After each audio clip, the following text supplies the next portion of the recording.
Une fois que vous avez appliqué vos symboles sur votre illustration sous Illustrator CS6, sachez que rien n'est définitif et que vous pouvez à tout moment les modifier. Alors comme nous l'avons précisé dans les précédentes formations, chaque copie que vous allez créer d'un symbole va correspondre à une instance et chaque instance va être liée au symbole duquel elle provient.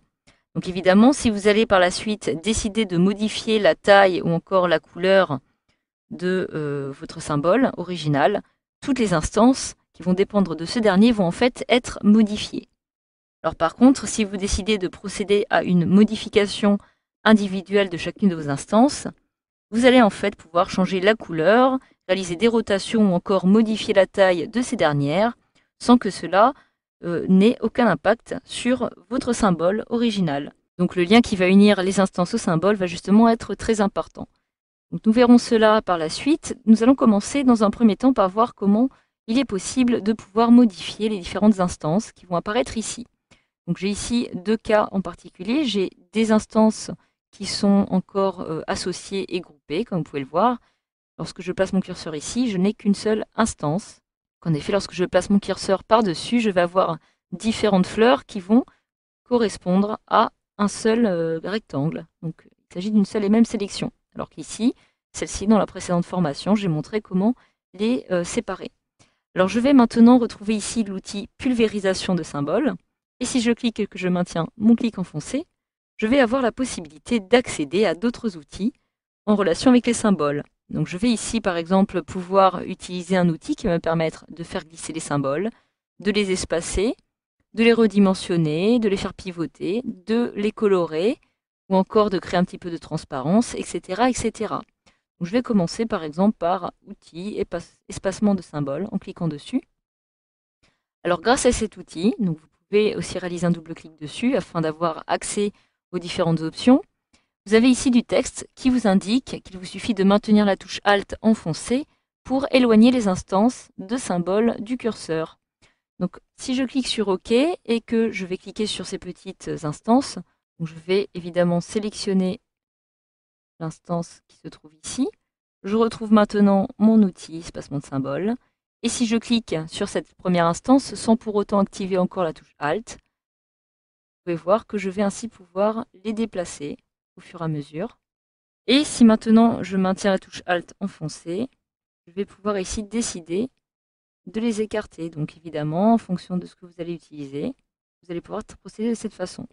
Si je procède de la même façon avec les instances qui se trouvent ici, cela va être évidemment différent. Pourquoi? Tout simplement parce que je les ai dissociés. Donc je vais par exemple les sélectionner à nouveau, comme ceci. Et maintenant, je vais pouvoir décider, par exemple, de redimensionner les symboles. Donc lorsque je clique ici et que je place mon curseur, je vais pouvoir, en cliquant, décider de les agrandir, donc à chaque fois sur l'instance sur laquelle je vais me trouver.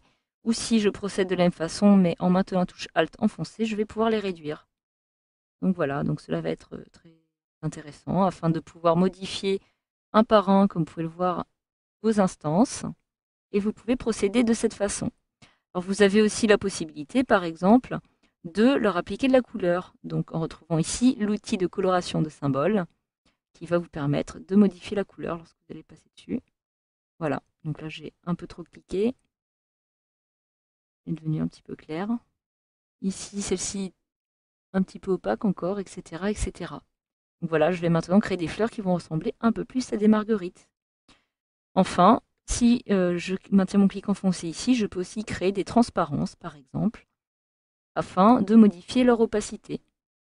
Donc cela se voit ici par exemple, j'ai une instance qui est devenue bien plus opaque. Alors maintenant, je vais sélectionner ici l'outil de sélection afin de travailler sur les différents arbres qui apparaissent ici. Donc je vais réaliser dans un premier temps un zoom avant.